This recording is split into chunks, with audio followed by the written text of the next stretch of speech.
Greetings from Human Biological Institute. Welcome to yet another engaging session of our scientific forum, Immunization Conclave.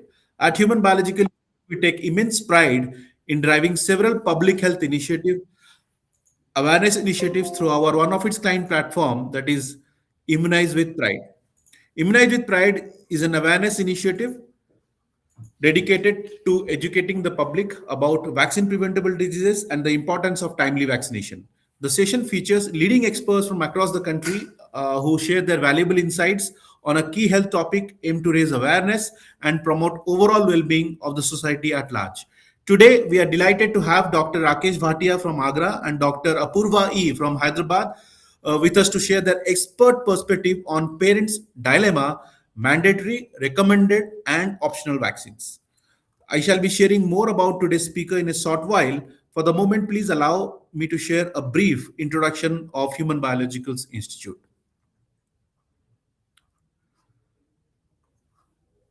Human Biological Institute is a division of Indian Immunologicals Limited, a wholly owned subsidiary of National Dairy Development Board. IL was established by the National Dairy Development Board (NDDB) in the year 1982 as its unit and later registered as a company in 1999 with the name of Indian Immunologicals Limited.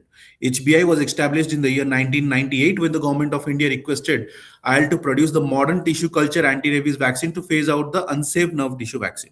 The first manufacturing facility of HBI was established at Ooty. The facility is one of its kind in India to have rolled out the first varicose culture rabies vaccine in the year 2000. Subsequently, HBI launched other vaccines and currently HBI is a major player in human vaccine segment. HBI is a leader in anti-rabies vaccine segment and is present in around 60 countries with three state-of-the-art manufacturing facility at Ooty, Gachibowli and Karakapatla, which is at Genome Valley.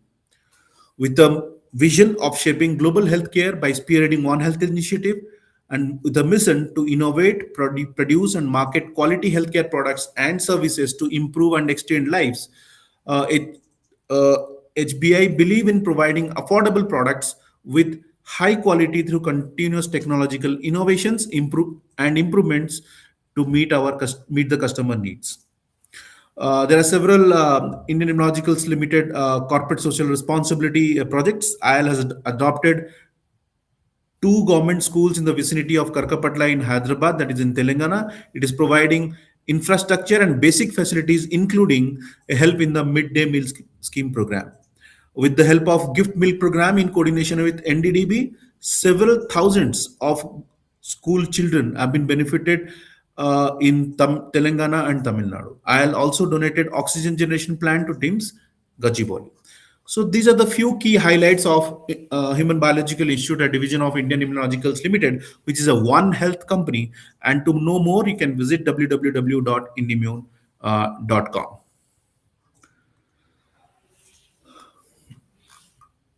Immunize with Pride is one of our unique initiative which emphasizes that vaccination not only protects individuals but also strengthens the immunity of our community at large. So welcome to today's episode of Immunization Conclave.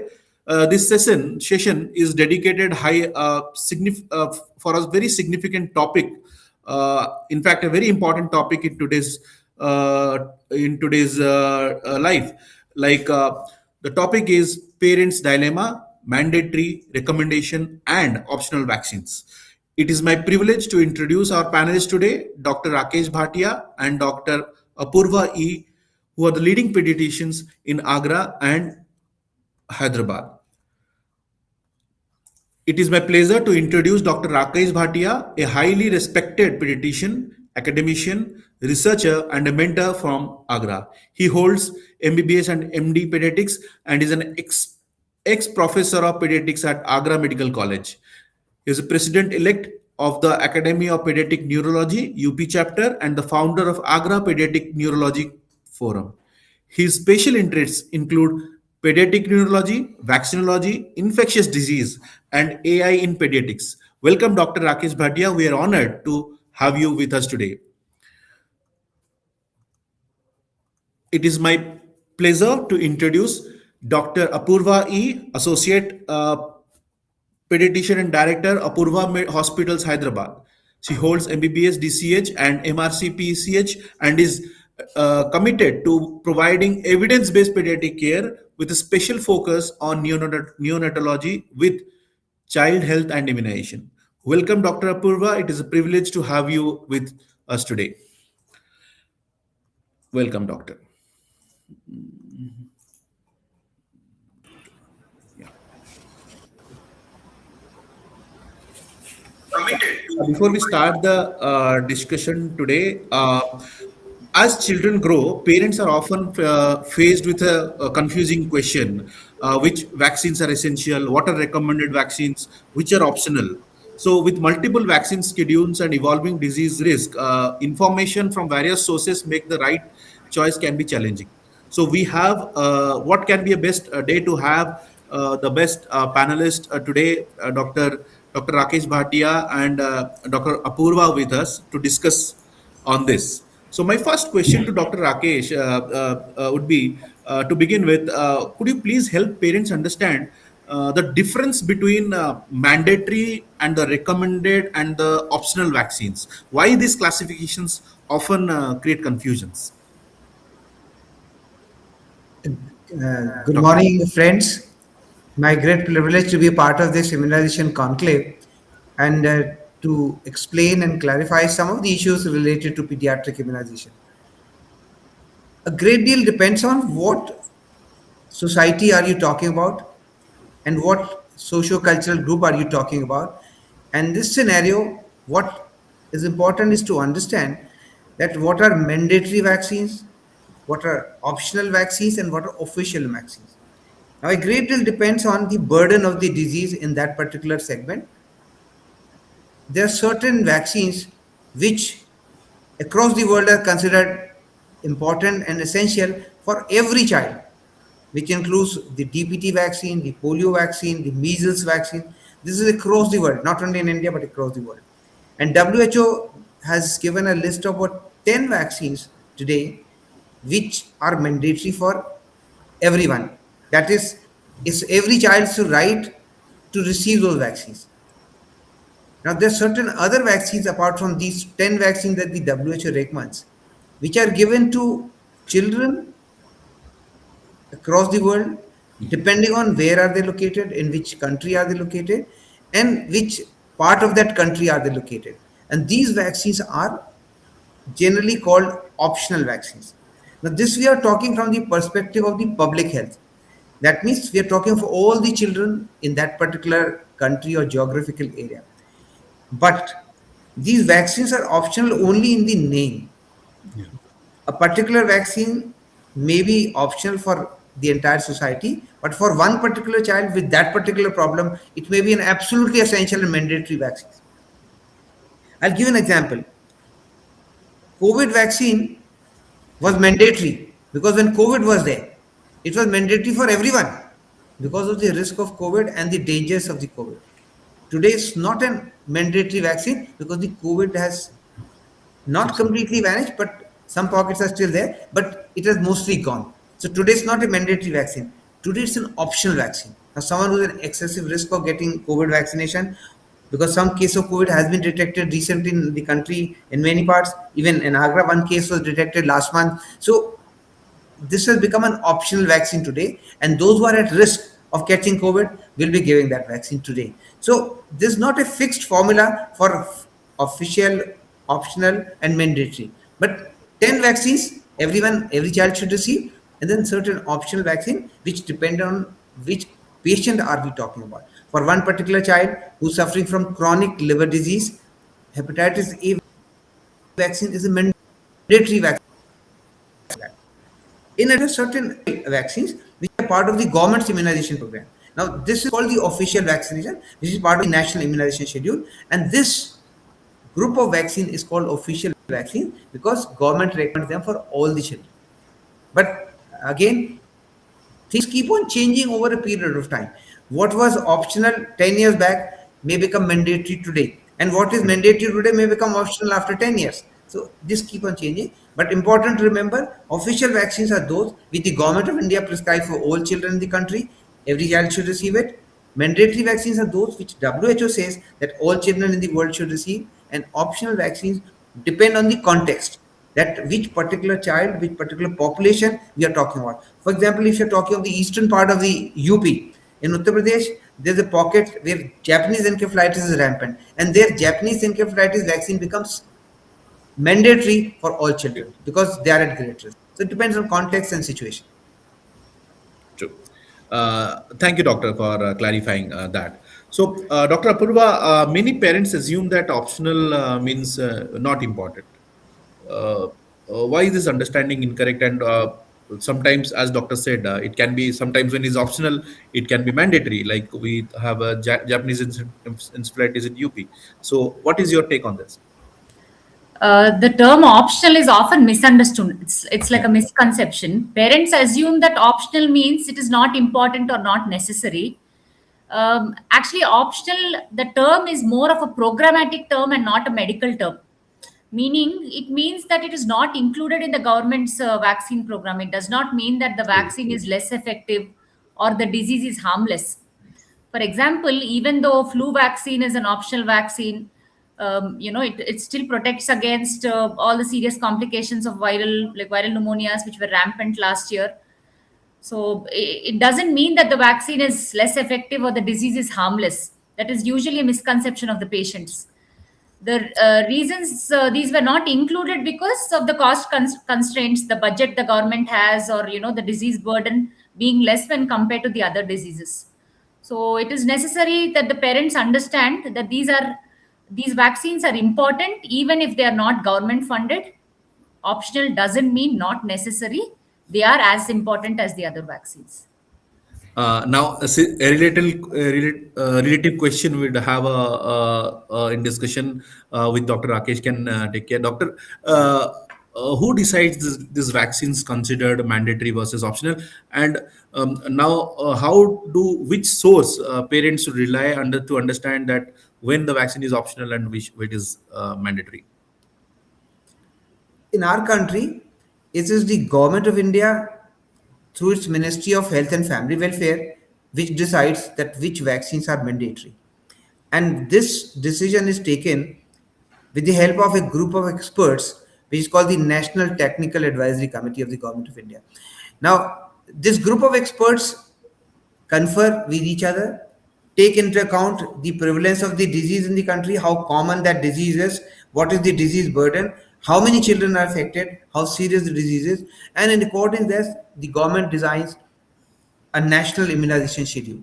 Now, this national immunization schedule has vaccines which are mandatory for all the children across the country, and therefore they are put into that national immunization schedule. And this is done by the government with the help of the expert group, and this expert group takes into account all the factors related to it. So, for example, if the expert group thinks that hepatitis B is a serious disease, it affects a large number of children across the country, irrespective of their geographical location, and has serious consequences in the form of that these children can develop chronic hepatitis B disease.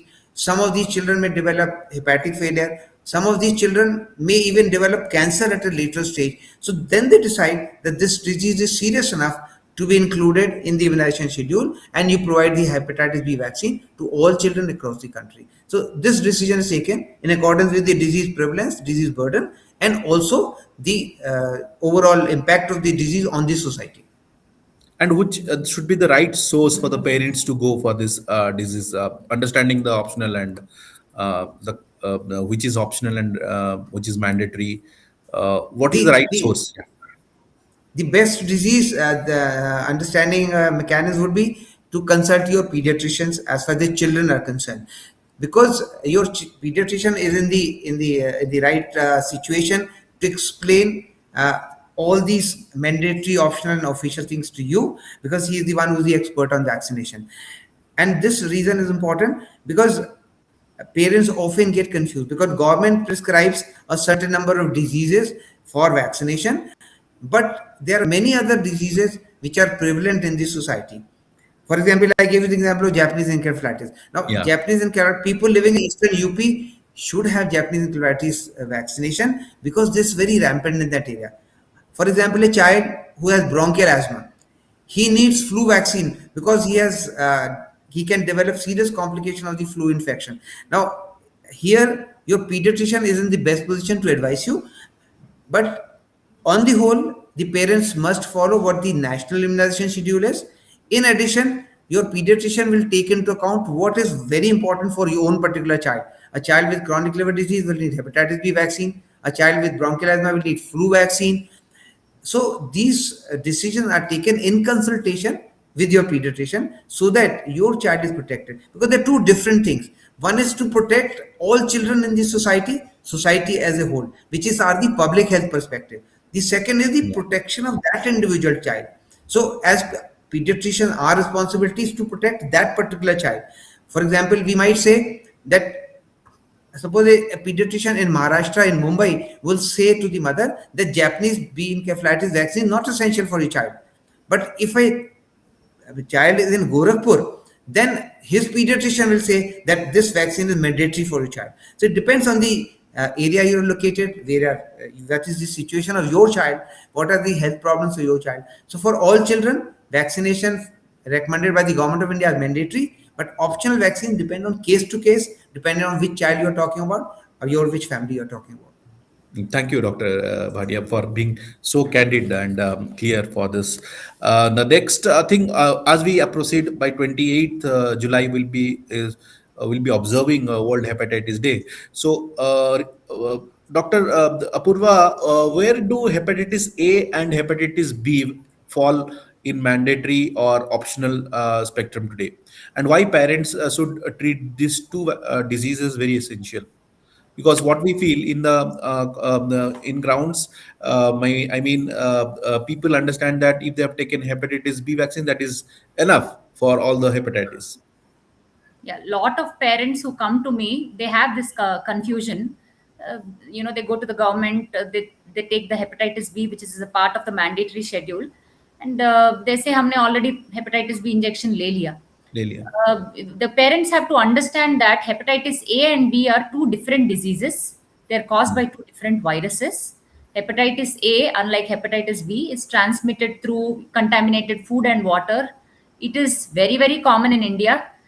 And we see the kids falling very, very sick. That they have vomiting, stomach pain. Even though they recover well, they do fall very sick, and some people do develop severe hepatitis. So taking both hepatitis vaccines give comprehensive protection against both the viruses, hepatitis A and hepatitis B, which are the most common viruses causing hepatitis, the liver infection. Okay, so both are different. Hepatitis B comes under mandatory. Hepatitis A is recommended and optional. Very common in most parts of India. Okay, so Dr. Rakesh, would you like to add to this? Hepatitis B is a part of national immunization program, but hepatitis A is often considered optional for the parents, and also we have an hepatitis E vaccine for hepatitis E. So, could you clarify why this hepatitis A and E vaccination is equally important for the children? Like I said, something which is important at community level is different, and something which is important for that particular child, that particular family is very different. Hepatitis A vaccine is important because hepatitis A is a very common disease, very rampant.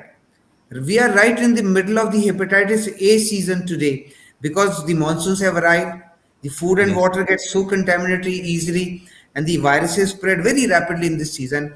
And every day we see at least 5 to 10 children suffering from hepatitis A. Now, compared to hepatitis B, it may not be as serious a disease on the community level. But that individual child, that individual family, it is definitely a serious disease. The reason being that if one child has picked up the disease from contaminated water, he suffers from hepatitis A, he can transfer this disease to his other sibs, other family members, other children, and the entire families get infected. So hepatitis A should be taken as a serious disease. One reason being that it causes problems in that particular child or that particular patient. He suffers from severe jaundice, his loss of appetite, he becomes grossly weak, and it also makes his liver weak in the longer run. Not only today, he has a problem today, but also his liver becomes weak in the longer run, and he is susceptible to many other problems in later life. Also, he infects other patients, other children in the family and the family members. And sometimes hepatitis A disease can take a serious turn. It can lead to what is known as the fulminant hepatic failure. So some of these children with hepatitis A may land up with serious liver failure, whereas risk of even death. So in this situation, hepatitis A vaccine should be taken seriously because it can prevent a disease which is common, which can be transmitted to other people, and which sometimes can have very serious consequences. And because of this reason, although it is not included in the governments of India's national immunization schedule, but at individual level, at the family level, it's an extremely important vaccine because not only that particular child, it protects the entire family and the community. Suppose a child is staying in a hostel and he picks up hepatitis A infection by taking contaminated sugarcane juice. Then his roommates, his other friends, other people is eating in that mess may be at risk for developing the disease. So that's why it's very important to use this vaccine effectively for the people. Thank you, Dr. Bhatia, for making it this one. If you see our concept of immunize with pride, it revolves around this. Like vaccination is not always an individual protection. It suppose I am vaccinated, I can protect. I can be a barrier for 15 or 20 or barrier for a bigger outbreak. So that is very important. So it's a community aspect. So Dr. Apoorva, if you see, doctor has said about hepatitis A. So there are several vaccines which are optional and recommended, but what we see, the cost is very high. So cost is often concern for many families. So how should parents prioritize vaccines, and when they take, they cannot take all the vaccines. So how do you counsel the parents? Actually, cost, like you said, is a genuine concern for most of the families. Even despite being a well-earning professional, I also feel vaccines are, are a little expensive. But it is important we acknowledge this. We don't rubbish the fact that cost is a genuine concern, and help them prioritize which vaccines to take, rather than just skipping them all together. So we can do this by taking into consideration the child's age, the burden of the disease in the society and in the community, and child's risk factors. Like sir was mentioning, if the child has asthma, it is very important that we recommend to him and emphasize to the parents that despite being costly, it is essential for the child to take a flu vaccine. Or a child coming to us with hepatitis A, all his household contacts have to be immunized, otherwise it keeps spreading. So, telling the parents that all vaccines, it need not be taken in one visit. We can actually tell them if you can take the vaccine one by one, not all at once. Overall, completing those doses as per the age recommendation, as per the schedule. So that way, cost should not be a constraint. They can just come. The patients who come to me, the parents who come to me, I usually tell them that, see, if there are 3 vaccines recommended at 12 months, even if you're not taking all at once, you can just take one now, one after 1 month. We'll see to it that you complete the schedule. I would like to emphasize another factor is Yes. that we should think also as parents and grandparents. Uh, Today, we keep our children in a very protected environment yeah. in our homes and even in our schools, where children are given Bisleri, mineral water, and keeping them protected from all the other hazards which can come through contamination of food and water. But these children, when they go out with their friends, they eat out, they have sugarcane juice, they have golgappas, they have contaminated foods, uh, all kinds of exposures are there. And when they Yes. go out into hostels, when they are studying in residential schools, they become at great risk. So it's a paradox. Yeah. You protect them when they are young in their homes from infections, but as soon as they get the liberty of going out alone or with their friends or go to the hostel, they are exposed to a large number of contaminated foods. If they eat out on their own, they can eat anything on the streets.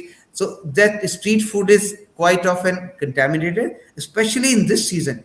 And therefore, as parents and grandparents and as pediatricians, our responsibility is to explain this fact that when this child grows up and goes out, he is at great risk. And when he develops a disease, suppose in a hostel, it creates panic in the family.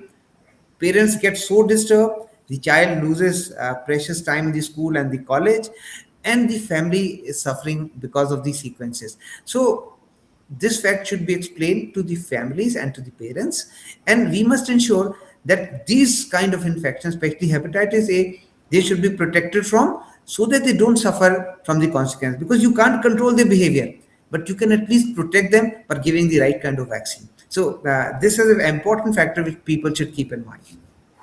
So, Vaccines are a long-term investment. Exactly, yes. True, doctor. So, doctor, if you see the schedule, and often we say that it's most of the vaccines are for the children, and if you see the schedule, also it is like that. So, if you see it, maximum most of the vaccines are given in 2 years of time. So, why it is like that? The problem is that children are most vulnerable to infections, and especially in country like India, the developing country, when the food hygiene, sanitation standards are poor, so children get infections very early because the immune system is not very well developed to protect them from diseases. For the first 6 months of life, the mother's antibodies protect the young baby, but after that, the child has to develop his own antibodies against infection, and it takes time. So by the time they develop antibodies against the infection, they're very vulnerable. So this is the time most of your vaccinations are concentrated. So children may get even 8 to 10 vaccines in their first year of life, because this is the time when pneumonias are common, when diarrhea is common, where common infections like tetanus can occur. So these conditions are so rampant in the first year or second year of life that you have to protect them at that stage. And that's why vaccination has a very heavy childhood bias. Yeah. But we must also remember that things are changing. And today, people are talking about adult vaccination also, adolescent vaccination also, because there are diseases which affect adults also. And adults can also suffer from pneumonia, especially elderly people. The elderly people in the family may be susceptible to pneumonias, so we have to protect them also. So today, the vaccination is not only a childhood privilege; it is for adolescents also, for adults also. It's practically for everyone. Shingles vaccine, the zoster vaccine for adults, the pneumonia vaccine for adults, the flu vaccine for adults, for elderly, for 65-year plus. So all these have become very crucial now, because these populations are also vulnerable. So it's not only children who receive vaccination, everyone needs vaccination depending on their stage in life, depending on their context, depending on the kind of disease or pre-existing disease that they're suffering from. Yeah. So taking this discussion forward, Dr. Apoorva, uh, suppose as we discussed, it's a 2 years time vaccines to be taken. Many children, they don't have, suppose they miss that period, or because of some financial issues they have not taken the vaccine. So up to how many years you say that yes we can bridge the gap for the vaccination? So that's different for every disease and every vaccine. So we do have a recommended, time frame up to which we can give vaccines. So again, these have been laid down by IAP, Indian Academy of Pediatrics, and other government organizations as well. So even if the child's crossed 2 years and he is coming to us presenting at any time beyond 2 years also, depending on the age, the status of the child, we can as we can recommend what vaccines have been missed and what he has to take. So which are the vaccines you recommend during the adolescence age? Nowadays, we have, HPV for cervical cancer, hepatitis A again, even in adolescents, because most of them as young children haven't taken those. Chickenpox, most of them haven't taken those. And the Boostrix vaccine, which is for DPT. All those, again, even flu vaccine in a susceptible population, like those who have asthma and all, we do recommend again. Very right. Doctor, but any other vaccine you have needs to be discussed, which is think to be very important now. Now, country has got dengue vaccine also. We are waiting for that vaccine. Yesterday, it was announced. So, uh, So so all these vaccines, as Dr. Apoorva said, depends on the context in which you're talking about. Dengue vaccine is an important vaccine because we are right in the middle of the monsoon, and the dengue is just coming up. We are seeing cases now every day of dengue vaccine. And Q-dengue is the vaccine that we just launched last week, and this is a very effective vaccine for protecting children and adults against dengue infection. So everything depends on context and what the age that we are talking of. For adults, zoster vaccine. For people who are 50-year plus, vaccination with the shingles vaccine, which can cause serious problems in adults. Pneumonia vaccine for pneumococcal vaccine for elderly population. Elderly population, yes. Yes. So these are important vaccines that one should take into account. And for adolescents, as Dr. Apoorva said, hepatitis A vaccine is a very important vaccine. For adolescents, like I said, their behavior is such that they invite trouble, and they should have this vaccination already done. Some other vaccines are also important, like meningococcal vaccines, especially those who are children who are going abroad. There's Abroad. certain pockets in the country and abroad where meningococcal infection is a common problem, especially like in northeast part of the India. So children who are going to study in that part of the country, suppose the child is staying in Delhi and is going to Guwahati for studies, there's a risk of him picking up the meningococcal infection. So that vaccine becomes important for that particular child, because his parents should ensure when he goes there, he is protected from the meningococcal infection so that it doesn't pick up that disease. So it depends on the context, where the child is going, where the child is staying, and what will be the risk to him in a particular place where he's going. So there are large number of vaccines available now, fortunately, and these are all very good, very effective vaccines. But again, it's important to emphasize that the context should be taken into account, and protecting that particular child belonging to that particular family is our duty as pediatrician, and it's society's duty to provide that protection to that particular child. And as you said, the way to forward this is to do private partnerships, in the sense that we can organize camps for protecting these children.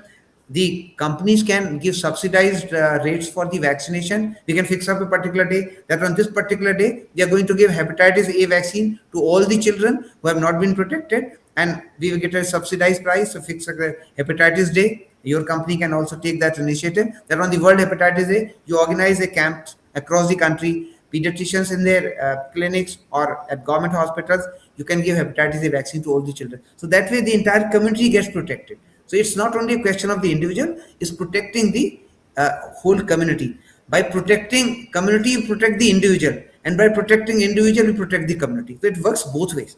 If I am protected, I'm not going to spread the infection to others. If the community has herd immunity, so everyone gets protected in that sense. So that is the important thing to emphasize.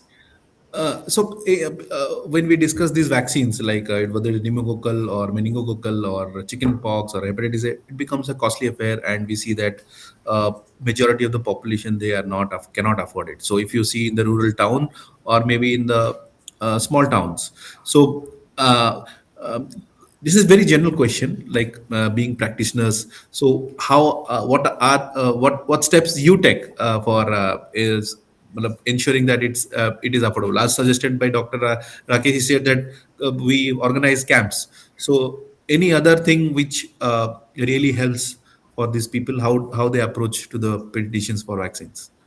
I have a lot of standees put up in my office, you Hmm. know, regarding the importance of meningococcal vaccine or hepatitis A and the 6-in-1 vaccines which are available and all. Yeah. The patients who are waiting actually go through the standees or Yeah. handouts given to the patients. Most of them are educated these days. Most of them, are. I think parenting has become so much better than previous. The parents are more concerned now, are well informed now, so they can go through this information, on handouts and standees, also on social media. As practitioners, I think the talk we are doing now, or we can use influencers. I've seen some talks regarding Gardasil, where cervical cancer vaccine, where celebrities were involved. So that should help in spreading awareness to the community at large. Great. Doctor, since we had a fantastic discussion, now we are in the closing stage. So I would like to request both of you to give your closing remarks or final statement to the parents, your message for the day. Vaccines are your passport to health. Yes. It's like your Aadhaar card, and you need the Aadhaar card everywhere today. So similarly, protection from infectious diseases is like your passport or like your Aadhaar card. All children should have it. The mandatory vaccine should be given to all children, and the other vaccines, which may be a little more expensive, should also be given depending on the context of the child, as many as possible, but those which are absolutely essential for that particular child should be taken in consultation with your pediatrician. So all children deserve to be vaccinated against the most important diseases. Other children, they need to be vaccinated against those diseases against which they might be vulnerable. So vaccinate, because it said that vaccines don't protect, vaccination does. Vaccine is available, but Yes. vaccination is not taking place, then it's useless. Yes. So we have a large number of vaccines which are available, which are expensive, but the children who actually need them are not getting it. So that's the paradox of society, that the vaccines which are the most essential for those particular children are the ones who can't afford them. So it's our duty as a society and as a community and as at the government level to ensure that the children who actually need them the most get them. So everyone should get their Aadhaar card of the protection from the infections. Great. So, Dr. Apoorva, your message for the. Yeah. So, like just like Sir said, like Aadhaar card and passport, vaccines are an investment in your child's future, just like your SIPs, mutual funds. So, visit your pediatrician, partner with your pediatrician. It's not a money making thing for us. You know, we have a responsibility towards the community and towards the country. Don't hesitate to ask questions. It's and all the pediatricians, I'm sure, will welcome discussion. Just no blind acceptance. Let it be an informed decision making. Will help you all allay your fears, and let us be partners. Towards good health, pediatricians and parents. Okay. So thank you, Doctor, and thank you all for being a part of the immunization conclave. We hope today's session was informative, valuable, and in spreading the awareness on parents' dilemma, that is mandatory, recommended, and optional vaccines. Our special thanks to Dr. Rakesh Bhatia from Agra and Dr. Apoorva from Hyderabad for sharing their time, expertise, and insights with us today. For those who would like to revisit the program, the video will be available on our official social media platforms. Please follow the social media channel. Do like, share, spread the word to as many, including your friends, family, relatives. Until we meet next time talk, stay healthy, stay aware, and please do take good care of yourself. Thank you so much, doctor. Thank you so much.